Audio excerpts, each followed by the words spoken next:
विद्यार्थियों का SV children academy Rawla मंडी के इस ऑनलाइन प्लेटफॉर्म पे स्वागत है। तो कक्षा 9 और विषय बात करते हैं सामाजिक विज्ञान।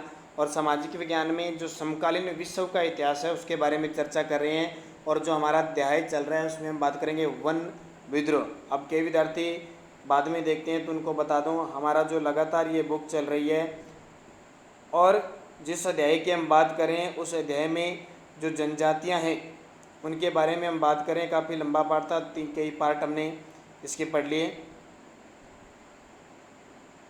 देखिए, वनों का विनाश क्यों,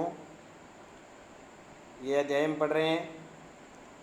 वन्य समाज और उपनिवेशवाद, वन्य समाज और उपनिवेशवाद, इस पार्ट को पढ़ रहे हैं। अध्याय 4 है। और तो लास्ट पार्ट पे हम बचे कुचे जो बातें ये सारी पिछले वीडियो में हमने पढ़ी थी वनों के बारे में, ये सारी चीज़ें पढ़ी थी ना। वनों में आग लग जाती है और दूसरे पौधे भी खराब हो जाते हैं। ये देखो, बाघों का शिकार किया था, कितने कितने बाघों का शिकार किया था। अब आता है वन विद्रोह। हिंदुस्तान और दुनिया भर में वन्य समुदायों ने अपने ऊपर थोपे गए बदलावों के खिलाफ बगावत की। संथाल परगना में एक संथाल परगना था, सिद्धू और कान्हू छोटा नागपुर में, बिरसा मुंडा और आंध्र प्रदेश में इलूरी सीताराम राजू को लोकगीतों और कथाओं में अंग्रेजों के खिलाफ उभरे आंदोलनों के नायक के रूप में जाना याद भी किया जाता है। अब हम बस्तर रियासत में 1910 में हुए ऐसे ही एक विद्रोह का विस्तार से अध्ययन करेंगे। बस्तर के लोग। बस्तर छत्तीसगढ़ के सबसे दक्षिणी छोर पर आंध्र प्रदेश, उड़ीसा, महाराष्ट्र की सीमाओं से लगा हुआ क्षेत्र है। बस्तर का केंद्रीय भाग पठारी है। इस पठार के उत्तर में छत्तीसगढ़ का मैदान और दक्षिण में गोदावरी का मैदान है। इंद्रावती नदी बस्तर के आर पार पूर्व से पश्चिम की तरफ बहती है। बस्तर में मारिया और मुरिया, गोंड, धुरवा, बत्रा, हलवा आदि अनेक आदिवासी समुदाय रहते हैं। अलग अलग ज़बानें बोलने के बावजूद इनके रीति रिवाज और विकास एक जैसे हैं। बस्तर के लोग मानते हैं कि हर एक गांव को उसकी ज़मीन धरती माँ से मिली है और बदले में वे प्रत्येक खेतिहर त्यौहार पर धरती को चढ़ावा चढ़ाते हैं। धरती के अलावा वे नदी, जंगल, पहाड़ों की आत्मा को भी उतना ही मानते हैं। चूँकि हर गांव को अपनी चौहदी पता होती है, इसलिए ये लोग इन सीमाओं के भीतर समस्त प्राकृतिक संपदाओं की देखभाल करते हैं। यदि एक गाँव के लोग दूसरे गाँव के जंगल से थोड़ी लकड़ी लेना चाहते तो उसके बदले वे एक छोटा शुल्क अदा करते थे, जिसे देवसारी दाड़ या मान कहा जाता था। कुछ लोग अपने जंगलों की हिफाजत के लिए चौकीदार रखते थे, जिन्हें वेतन के रूप में हर घर से थोड़ा थोड़ा अनाज दिया जाता था। हर वर्ष एक बड़ी सभा का आयोजन होता था, यानी जंगलों की रक्षा करने के लिए एक रक्षक रखते थे जिसको चौकीदार कहते थे। और चौकीदार को वेतन कहाँ से मिलता था? हर घर से थोड़ा थोड़ा अनाज देते थे। हर वर्ष एक बड़ी सभा का आयोजन होता था और एक परगने गांव के समूह के गांव के मुखिया जुड़ते थे और जंगल सहित तमाम दूसरे अहम मुद्दों पर चर्चा करते थे। लोगों के भय। औपनिवेशिक सरकार ने 1905 में जब जंगल के 2/3 हिस्से को आरक्षित करने, घुमंती खेतों को रोकने और शिकार व अन्य वन उत्पादों के संग्रह पर पाबंदी लगाने जैसे प्रस्ताव रखे तो बस्तर के लोग बहुत परेशान हो गए। कुछ लोगों को आरक्षित वनों में इस शर्त पर रहने दिया गया कि वे वन विभाग के लिए पेड़ों की कटाई और ढुलाई का काम मुफ्त करेंगे और जंगल को आग से बचाए रखेंगे। बाद में इन्हीं गांवों को वनग्राम कहा जाने लगा। बाकी गांव के लोग बगैर किसी सूचना या मुआवजे के हटा दिए गए। काफ़ी समय से गांव वाले ज़मीन के बढ़े हुए लगान और औपनिवेशिक अफसरों के हाथों बेगार और चीज़ों के निरंतर मांग से त्रस्त थे। इसके बाद भयानक अकाल का दौर आया। 1899, 1900 में और फिर 1907-08 में वन आरक्षण में चिंगारी का काम किया। लोगों ने बाज़ारों में त्योहारों के मौके पर और जहाँ कहीं भी कई गांवों के मुखिया और पुजारी इकट्ठा होते थे वहाँ जमा होकर इन मुद्दों पर चर्चा करना प्रारंभ कर दिया। कागेर वनों के दुर्वा समुदाय के लोग इस मुहिम में सबसे आगे थे, क्योंकि आरक्षण सबसे पहले यहीं लागू हुआ था। हालांकि कोई एक व्यक्ति इनका नेता नहीं था, लेकिन बहुत सारे लोग मेथानार गाँव के गुंडा दूर को इस आंदोलन की एक अहम शख्सियत मानते थे। 1910 में आम की टहनियाँ, मिट्टी के डेले, मिर्च और तीर गांव गांव चक्कर काटने लगे। ये गांव में अंग्रेज़ों के खिलाफ बगावत का संदेश देते। हर एक गाँव ने इस बगावत के खर्चे में कुछ न कुछ मदद की। बाजार लूटे गए, अफसरों और व्यापारियों के घर, स्कूल और पुलिस थानों को लूटा, जलाया गया। अनाज का पुनर्वर्तन किया गया। जिन पर हमले हुए उनमें से ज़्यादातर लोग औपनिवेशिक राज्य और उसके दमनकारी कानूनों से किसी न किसी तरह जुड़े थे। इन घटनाओं के एक चश्मदीद गवाह मशीनरी विलियम वार्ड ने लिखा, पुलिस वालों, व्यापारियों, जंगल के अर्दिलियों, स्कूल मास्टरों और प्रवासियों का हुजूम चारों तरफ से जगदलपुर में चला जा रहा था। अंग्रेजों ने बगावत को कुचल देने के लिए सैनिक भेजे। आदिवासी नेताओं ने बातचीत करनी चाहिए, लेकिन अंग्रेज फौज ने उनके तंबुओं को घेर कर उन पर गोलियां चला दी। इसके बाद बगावत ने शरीक लोगों पर कोड़े बरसाए। कोड़े जानते हो क्या आप?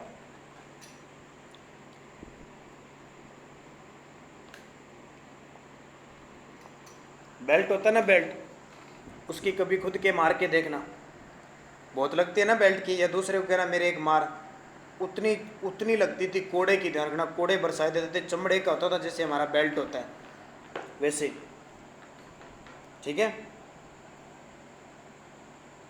और उन्हें सजा देते। सैनिक गांव गांव घूमने लगे। ज़्यादातर गांव खाली हो गए क्योंकि लोग भागकर जंगलों में चले गए। जंगलों को फिर से नियंत्रण पाने में 3 महीने फरवरी मई लग गए, फिर भी वे गुंडा धूर को भी नहीं पकड़ सके। विद्रोहियों की सबसे बड़ी जीत यह रही कि आरक्षण का काम कुछ समय के लिए स्थगित कर दिया गया और आरक्षित क्षेत्र को 1910 से पहले की योजना से लगभग आधा कर दिया गया। बस्तर के जंगलों और लोगों की कहानियाँ यहाँ खत्म नहीं होती। आज़ादी के बाद भी लोगों को जंगलों से बाहर रहने और जंगलों को औद्योगिक उपयोग के लिए आरक्षित रखने की नीति कायम रही। 1970 के दशक में विश्व बैंक ने प्रस्ताव रखा कि कागज उद्योग को लुगदी उपलब्ध करवाने के लिए 4600 हेक्टेयर प्राकृतिक साल वनों की जगह देवदार के पेड़ लगाए जाए, लेकिन स्थानीय पर्वतारोहियों के विरोध के फलस्वरूप इस परियोजना को रोक दिया गया। आइए एशिया के एक और हिस्से इंडोनेशिया की तरफ चलें, जहां देखें कि इसी वक्त वहां क्या हो रहा था। जावा के जंगलों में वे बदलाव। जावा इंडोनेशिया में है। जावा को आजकल इंडोनेशिया के चावल उत्पादक द्वीप के रूप में जाना जाता है, लेकिन एक ज़माने में क्षेत्र अधिकांशतः वनाच्छादित था, यानी वन ही वन थे। इंडोनेशिया एक डच उपनिवेश था। डच का मतलब हॉलैंड है ना, जो हॉलैंड नीदरलैंड, उसको डच कहते थे। और जैसा कि हम देखते हैं, भारत व इंडोनेशिया के वन कानूनों में कई समानताएं थी। इंडोनेशिया में जावा ही वह क्षेत्र जहाँ डच्चों ने वन प्रबंधन की शुरुआत की। अंग्रेजों की तरह वे भी जहाज बनाने के लिए जावा से लकड़ी हासिल करना चाहते थे। पहले लकड़ी के जहाज बनते थे, नावें। सन 1600 में जावा की अनुमानित आबादी 34 लाख थी। हालांकि उपजाऊ मैदानों में ढेर सारे गांव थे, लेकिन पहाड़ों में भी घुमंती खेती करने वाले अनेक समुदाय रहते थे।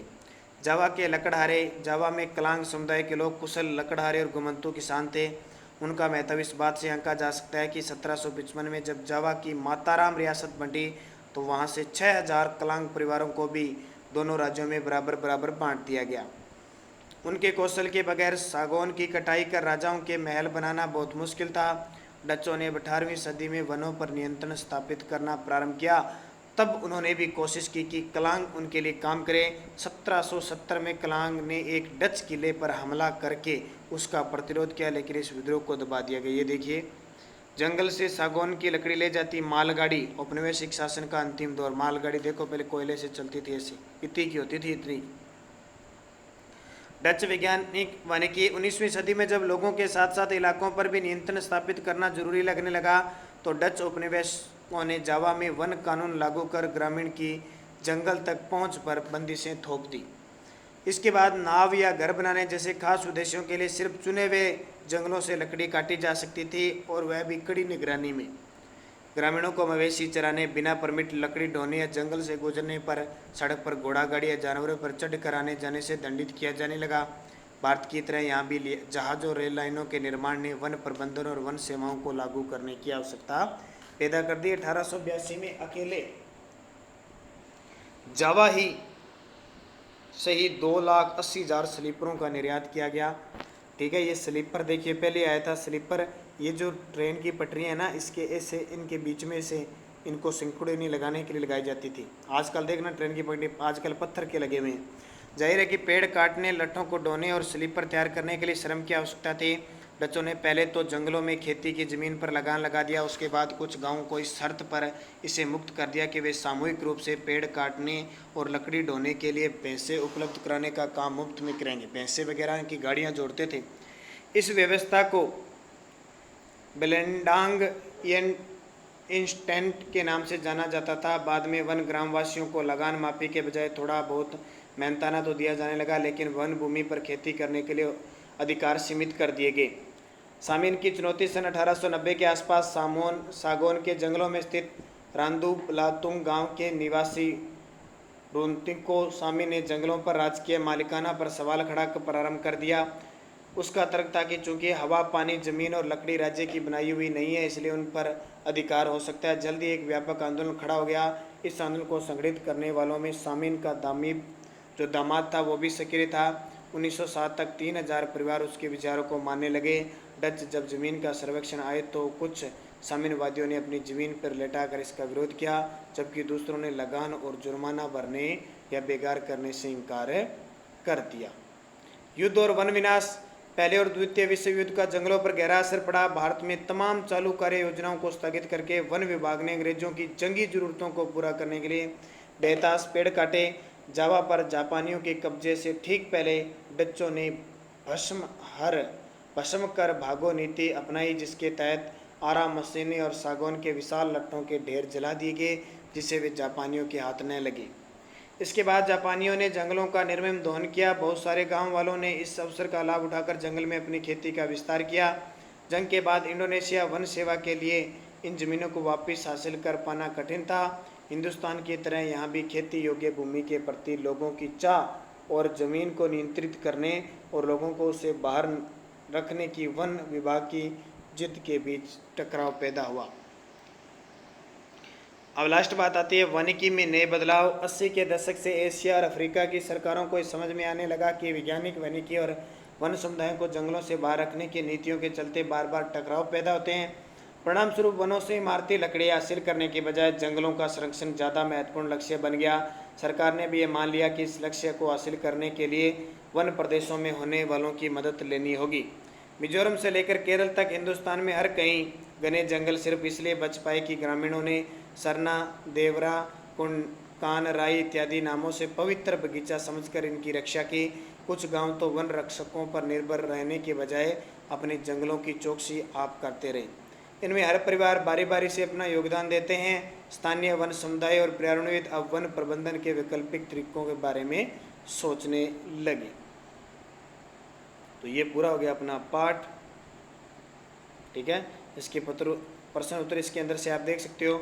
युद्धों से जंगल क्यों प्रभावित हुए? क्योंकि युद्धों से जंगलों से लकड़ियां काट काट कर ले गए। फिर जापान ने आक्रमण किया तो जो डच्ची थे उन्होंने सब जला दी। ऐसे ये प्रश्न है, आप पढ़ रहे लेना। तो पूरा हो गया आपका पाठ।